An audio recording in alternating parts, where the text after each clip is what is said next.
Time once again to start our Show Me at the Lake segment, and to help us do that, David Stokes with the Show Me Institute in St. Louis. Good morning, David. How are you?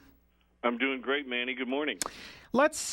This week we're going to talk about a few different things. So let's start first of all. We do have an election next Tuesday here in the Lake area. It's actually going to be in Camden County, Sunrise Beach Fire Protection District. They're asking for a tax increase. It's not a big increase, but and I think even Sunrise Beach fire officials would admit it's never easy to go to taxpayers, especially with the economy as is, and ask for any kind of tax increase.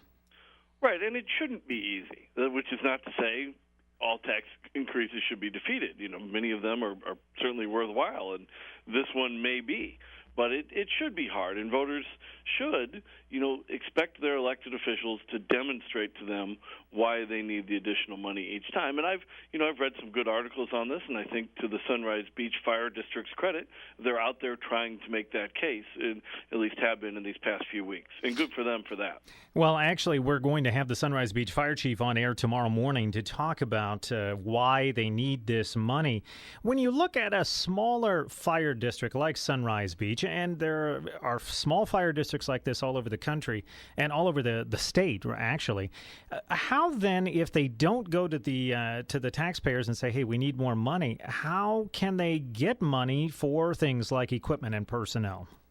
Well, they get money as an area grows, and certainly in the Lake Ozark area, you are seeing growth. Now, the question may be, perhaps the demands for the community are greater than growth is providing right now, and so this tax increase might well be justified. But as more people move into an area, as you get commercial development, that can expand a tax base for governments without increasing the rate of taxes. Yeah, firefighting is always it's always a difficult business because the equipment that they have to use is not cheap by any stretch of the imagination. And a lot of fire departments I know throughout the state, quite honestly, they're using antiquated equipment, and that can put firefighters and, the general public at risk as well.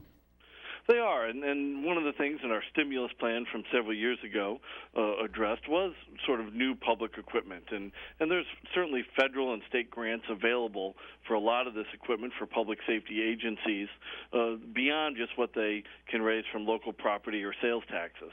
So there's more money out there for them than this, and it's my understanding that they're going to focus, if this tax passes, the money will be used to up the personnel and not to expand on equipment. They apparently think that their equipment is fine and the community will be better served by perhaps adding one more person to each shift. Yeah, it really seems like that's the issue we've had down here in the lake area with the different fire departments. Is it's not been an equipment one, but it's been finding firefighters to help out with the different fire districts.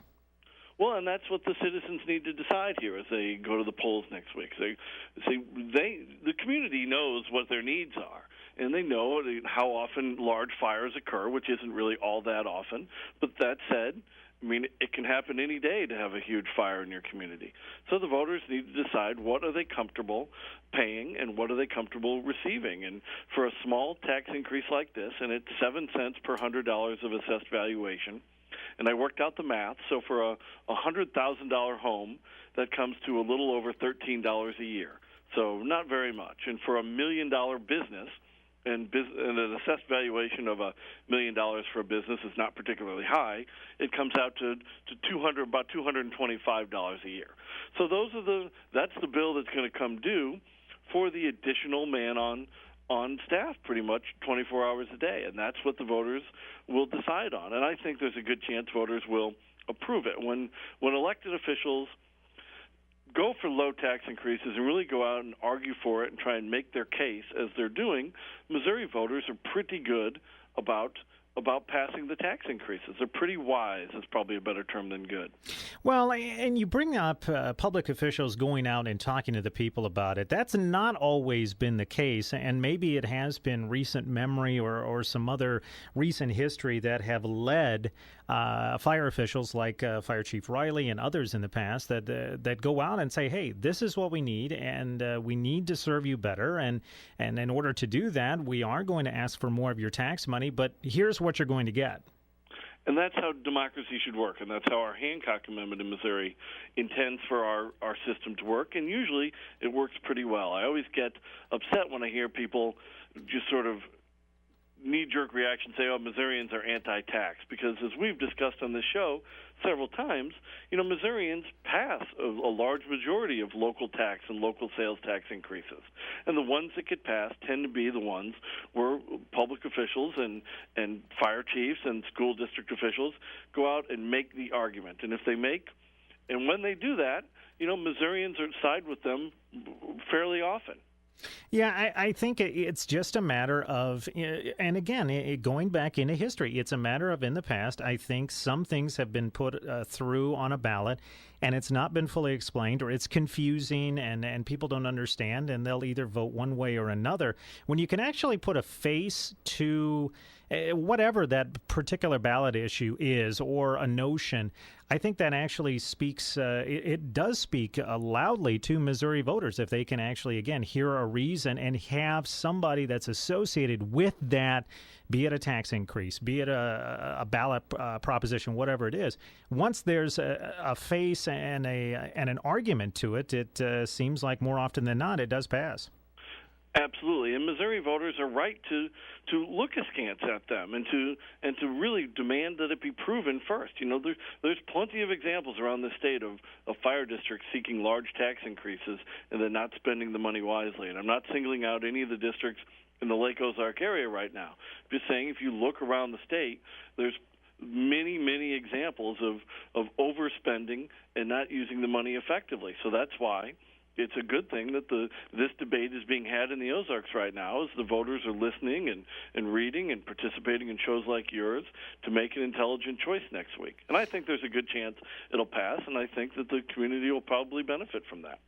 We're talking with David Stokes from the Show Me Institute on this week's edition of Show Me at the Lake here on the Morning Magazine on News Talk 1150, 97.5 KRMS. Now, you all for those that maybe are not familiar with your website, showmeinstitute.org, you all put up all kinds of different articles and all kinds of other, different things that the Show Me Institute works on. One of the things that you all do put up are video reports from time to time that folks like yourself and other people that work there at the Show Me Institute will put stories together. And you've got a couple up there right now. One in particular I think is of interest to people in the lake area, because if you look at TIFs, for example, that is something that more often than not people think of it as a big city thing, but we do have those here at the Lake of the Ozarks.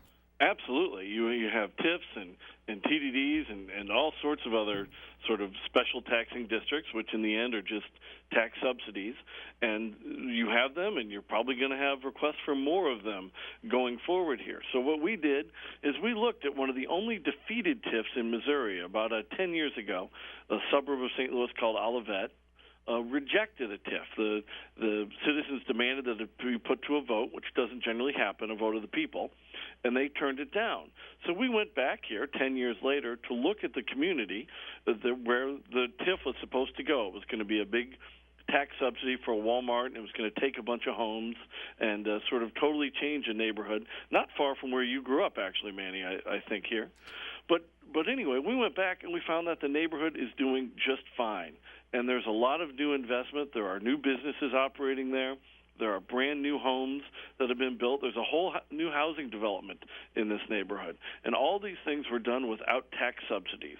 So the central lesson, and I hope people check out the video at showmeinstitute.org, the central lesson is when you hear the planners and the developers say that this is the only way to do it, we have to subsidize this, and we won't get any development or growth without these subsidies, it just isn't true. And here's one example in Missouri of some citizens who chose not to go that route, and that neighborhood is still doing just fine. Yeah, I remember my father talking about that particular situation there. And there was, quite honestly, it was, if you look at that neighborhood, in a lot of ways, it is very similar to a lot of those here in the Lake of the Ozarks area. It's a very residential area. It's not urban by any stretch. You have a lot of homes, you have parks. And quite honestly, people did not want the addition of a big retail center in that community. They didn't want that big retail center there, and they also didn't want the tax subsidy for it. And from the Show Me Institute's perspective, the second part is just as important as the first.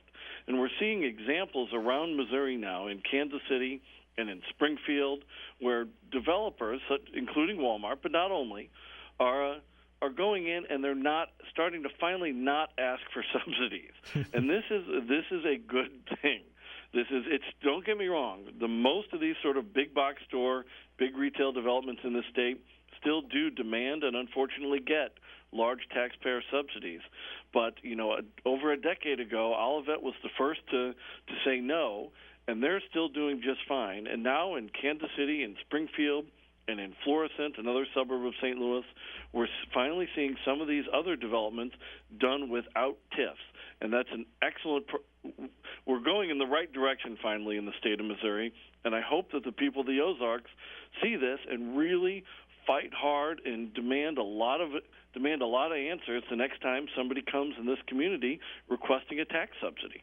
Well, I know one of the things, and we've spent a lot of time talking about things like TIFs and EEZs and other economic vehicles that have made their way to the lake area or are being proposed. And I think this is a good piece for folks to look at and understand and realize that there's nothing wrong with saying no. And in fact, community has done it in the past, and I'm sure there will be at least more questions brought forward in the future. And honestly, that's probably the goal there at the Show Me Institute more than anything else is to ask questions about things like this and just don't accept them on what they say they will or won't do.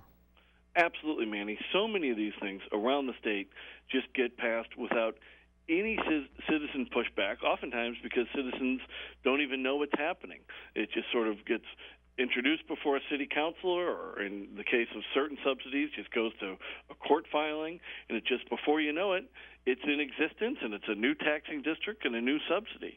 And it's so important for voters and taxpayers and citizens around the state to make every one of these new requests prove their point, because I don't think most of them will hold up, which is not to say that everyone won't hold up. I'm sure some of them will. Sometimes these transportation development districts really do involve public improvements to public transportation needs that serve everybody, and there is an argument for them. But far too often, these things get done far too quickly with too little public knowledge, and your show has always done a great job of helping to shed the light on it in the Lake Ozark community. The other video that you all have up, and now this one it's not in the Lake of the Ozarks area yet, but it does have, it is something that's going on right now in the St. Louis area. But it doesn't mean that at some point, sometime, somehow, some way, this could not make its way to the lake area as well. I want you to explain this to our audience a little bit. Well, we've got a video up about a fashion truck. And people are probably a little more familiar with food trucks, which are sort of all the rage now in big cities, and which I will almost guarantee is going to come to the Lake of the Ozarks, probably sooner rather than later. And a food truck is simply a truck outfitted with a kitchen that drives around and serves breakfast, or more commonly lunch, to customers. Social media has now made it possible via Twitter and Facebook and elsewhere to make this business model work. 5 years ago, it was impossible to have you needed your store to be set so your customers would come to you. Now you can go to your customers. And the interesting thing about it is these food trucks, or in the case of our video, a fashion truck selling dresses and other women's wear, they're really running into regulatory issues as they go about in most big cities, including St. Louis, as the brick-and-mortar restaurants or stores are trying to restrict where they can operate and the like. It really is an interesting issue of typical over-regulation by local government to try and pick sides in these issues. Well, when you talk about a mobile business, literally a business on wheels, going from point A to point B, wouldn't that be something that would be difficult to regulate, or at least to try to regulate it? Because it's not, you kind of take the planning and zoning element out of it. How are they trying to regulate these things? They regulate them a number of ways, simply outright banning them in certain parts of a community, which is, I think, terrible. But they also will do subtler ways, saying you can park this far from a competitive business, but you can't park underneath, such as maybe 200 feet, for example. Wherever you park your truck has to be more than 200 feet away from a brick-and-mortar restaurant, so that you just can't park right in front of it and steal their customers. The problem is it's not supposed to be the government's role to say who's stealing customers and who's not. There's nothing wrong with opening a restaurant, your own brick-and-mortar restaurant, right next door to an existing restaurant. We would never think to say, well, we already have a restaurant on this block. You can't put another one there. Or we already have a clothing store on this block. You can't open one across the street. Well, that's what people are trying to do with these mobile businesses, food trucks and fashion trucks. And it really is just a good example of the overreach of government as they're trying to favor one type of business over the other. Look, nobody would say that food truck shouldn't meet the same health standards and health inspections as the brick-and-mortar business. But beyond that, I think government has to let these businesses compete on their own. It's interesting because we do have mobile business trucks here in the Lake area, but it's some of the auto parts trucks. I don't know if you're familiar with those, like Snap-on and Mac Tools and some of those that go around to the businesses, and they will sell tools to these different, auto shops and things like that. But you don't really hear about them oftentimes in the same breath when you talk about things like fashion trucks and food trucks. You don't, because they don't conduct most of their business on the public road. And so defenders of the regulation will say that to some extent that justifies the regulation. And look, these trucks pay taxes. We have a personal property tax in Missouri, so these trucks aren't avoiding taxes as they go, and they're collecting the same sales taxes as any other business. So they do put into the system, and these attempts to regulate them out of existence or just adversely limit them, in some examples, it's up to their competitors, the brick-and-mortar businesses, to say whether or not they should be able to locate near them. I mean, that's ridiculous. That's the government getting involved in a place it shouldn't be.